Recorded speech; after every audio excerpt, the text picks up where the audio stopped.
तो अभी कुछ दिनों पहले ना एक मूवी रिलीज हुई है संजय दत्त की, जिसका नाम है आखिरी सवाल।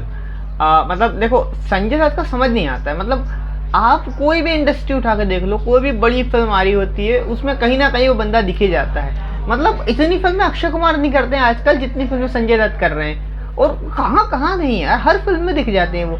उनकी ये सोलो फिल्म है जो अभी कुछ समय पहले रिलीज हुई है, शायद नेक्स्ट वीक ही, लास्ट वीक जैसे मेरे को याद है रिलीज हुई थी ये फिल्म। अब ये तो फिल्म है ना, जब उसका ट्रेलर रिलीज हुआ था तो ट्विटर पे बहुत ज़्यादा इसको लेकर हंगामा हुआ था। खासतौर पे वो जो छत्रपति शिवाजी महाराज वाला डायलॉग था जो इसमें संजय दत्त बोलता है कि आजकल के लेफ्टिस्ट ये करते, तो उसकी वजह से ना ये ट्रेलर बहुत पॉपुलर हो गया था।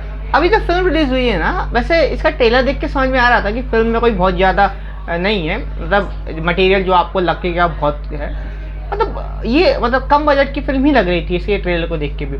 केवल संजय दत्त की वजह से ही लोग इस फिल्म को देखते हैं, और कुछ इसमें है नहीं। अब मैंने जब ये फिल्म देख ली है तो मेरे क्या थॉट्स है इस फिल्म को लेके आपको जरूर बताते हैं। इस फिल्म में देखो, फिल्म है ना, एक कहानी नागमणि नाम के एक आदमी की। वो एक प्रोफेसर रहता है जिसका कैरेक्टर संजय दत्त ने प्ले किया है। अब वो जो बंदा है ना, वो पहले आरएसएस में काम करता था, आरएसएस स्वयं सेवक है वो, ठीक है। और फिर प्रोफेसर बन गया, वो अपने कॉलेज में पढ़ाता है। उसका एक स्टूडेंट रहता है और उसको वो आरएसएस का जो हिस्ट्री होता है, वो बंदा जो था आरएसएस में थीसिस लिखना चाहता है। तो संजय दत्त का कैरेक्टर उसको पूरी चीज़ें समझाता है कि हाँ भैया ये चीज़ें हैं, और फिर उसकी वो हेल्प करता है। लेकिन वो कैरेक्टर होता है ना, वो लड़का, वो मतलब संजय दत्त के अगेंस्ट हो जाता है उस बात को लेके, मतलब आरएसएस की बहुत सारी चीज़ों को लेके। तो वो उसके अगेंस्ट हो जाता है, और फिर वो एक अलग थीसिस लिखता है जिसका नाम वो रखता है RSS is a anti national organisation. मतलब ऐसा उसकी थीसिस का नाम होता है। और फिर वो संजय दत्त के कैरेक्टर से कुछ सवाल पूछता है, और उन सवालों के संजय दत्त का कैरेक्टर उसको जवाब देता है। पूरी फिल्म की कहानी यही है। मतलब अगर आप इसके ट्रेलर को भी देखोगे ना, ट्रेलर में यही चीज़ इसकी है जो कि आपको फिल्म के ट्रेलर से समझ में आ जाती है। फिल्म में कोई बहुत ज़्यादा वो नहीं है।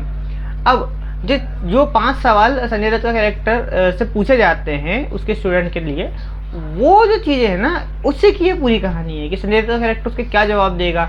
उसके बाद जो आरएसएस की जो मतलब हिस्ट्री है, मतलब 1900 साल के उसमें क्या किया है करके, और क्या क्यों उनकी चीज़ें डॉक्यूमेंटेड नहीं होती हैं, इस तरह की जो चीज़ें हैं ना, गांधी जी के असैसिनेशन से लेके बाबरी मस्जिद तक का जो सवाल हैं, सब कुछ संजय दत्त के कैरेक्टर से पूछे जाते हैं। अब उसका कैरेक्टर जो है, जो आरएसएस में काम करता था, तो वो क्या जवाब देता है, यही इस फिल्म की कहानी है। और एंड में वो एक सवाल पूछता है जो इस फिल्म का मेन टाइटल भी है, आखिरी सवाल। जो मतलब 5 सवाल है, आखिरी सवाल इस फिल्म का मतलब टाइटल भी उन्होंने रखा है। और वही जो है, वही जो सबसे ज़्यादा पॉपुलर सवाल है कि आरएसएस का जो है। अब अगर आप फिल्म देखेंगे तो आपको पता चलेगा कि मतलब क्या है वो सवाल। वैसे फिल्म की अगर बात की जाए ना, तो कोई बहुत ज़्यादा ये नहीं है, मतलब कम बजट की फिल्म है। आपको बहुत सारी चीज़ें समझ में आती है इस फिल्म में कि लाइक प्रोपेगेंडा तो है भाई, स्वाभाविक सी बात है। सबके अपने अपने पॉइंट ऑफ व्यू होते हैं, वो लेफ्ट हो या राइट हो, सबके अपने अपने पॉइंट ऑफ व्यू होते हैं। और फिल्म जो है फिल्म मेकर के हिसाब से अगर देखें, अगर फिल्म देखें तो ये फिल्म को उतनी बहुत ज़्यादा अच्छी नहीं है। हाँ, बहुत कम बजट की फिल्म है। जैसे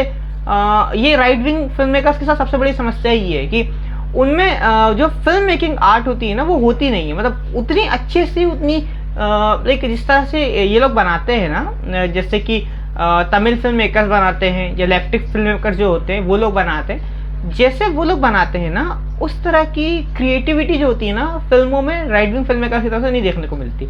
वो फिर विवेक अग्निहोत्री हो, या फिर वो जो बहुत सारे फिल्म मेकर्स होते हैं जिनकी फिल्में आती है वो चली जाती है।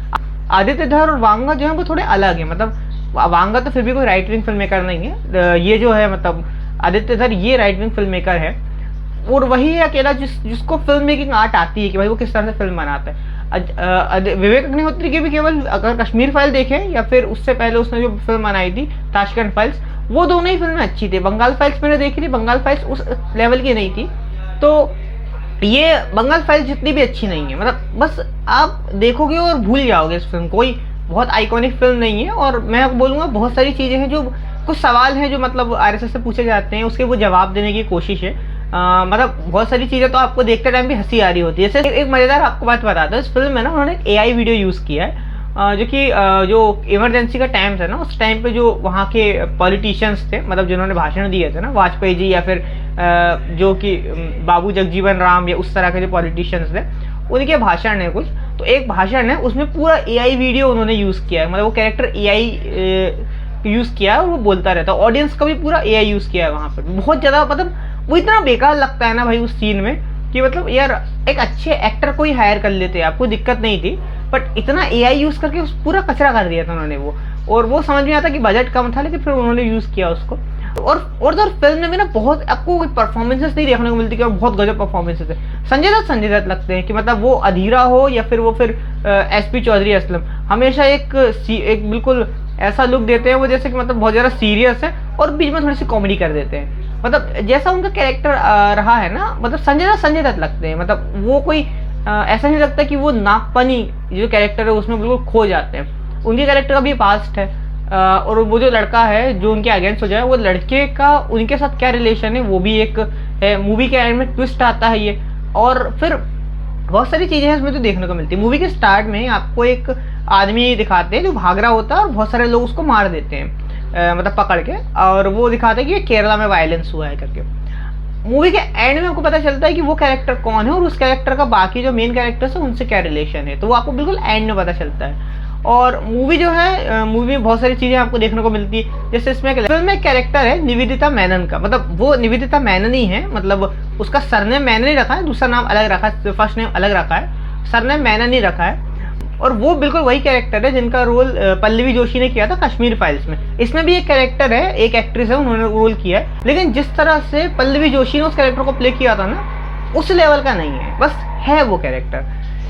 एंड में उसका भी हाल जो होता है वो आपको पता चलता है। लेकिन मूवी में उसका कैरेक्टर केवल एक लाइक काउंटर बैलेंस क्रिएट करने के लिए है कि मतलब ये जो कैरेक्टर है, इसका जो मतलब संजय दत्त का कैरेक्टर है जो थोड़ा मतलब जो आरएसएस की तरफ झुका हुआ है, वो थोड़ा कम्युनिज्म की तरफ झुकी हुई है, और वो दोनों जो है आपस में जिनकी टसल चलती रहती है। अब इस फिल्म में एक कैरेक्टर है जो बिल्कुल राहुल गांधी जैसा लगता है, मतलब उस कैरेक्टर को आप मान के चलो, आप उसको देख के पहचान जाओगे कि ये कैरेक्टर एक्चुअली राहुल गांधी ही है, बस दूसरे कैरेक्टर ने, दूसरे एक्टर ने इस कैरेक्टर को प्ले किया है। मतलब वो शर्ट पहनाना, उसके पीछे राजीव गांधी की फोटो लगाना, वो जिस तरह से बैठा है, जैसे वो बात कर रहा है, भले वो मतलब वो हिंदी ही बोल रहा है, तो आपको समझ में आ जाता है कि वो कैरेक्टर एक्चुअली राहुल गांधी है, बट उसकी कैरेक्टर की जगह पे मतलब नाम नहीं रख सकते भाई, पिक्चर ही बैन हो जाएगी, तो लेकिन वो है वही कैरेक्टर। और उसके बाद फिल्म में बहुत सारी चीज़ें हैं जिसके बारे में आप डिसलाइक कर सकते हैं, बट आपको देखना है तो देख सकते हो, कोई बहुत ज़्यादा आइकॉनिक फिल्म नहीं है, आप मिस करें तो भी कोई कुछ नहीं होगा। इससे अच्छा, इस फिल्म से अच्छा कोई जाके आप आरएसएस पे कोई आर्टिकल पढ़ सकते हैं, वो ज़्यादा शायद मज़ेदार होगा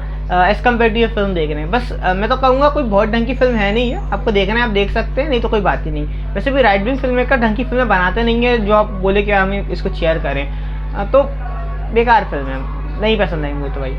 तो अगर आपको वीडियो पसंद आया, अगर आपने फिल्म देखी तो बताइएगा अपने थॉट्स कमेंट सेक्शन में। तब तक कृपया ध्यान रखिए, तब तक के लिए राधे राधे।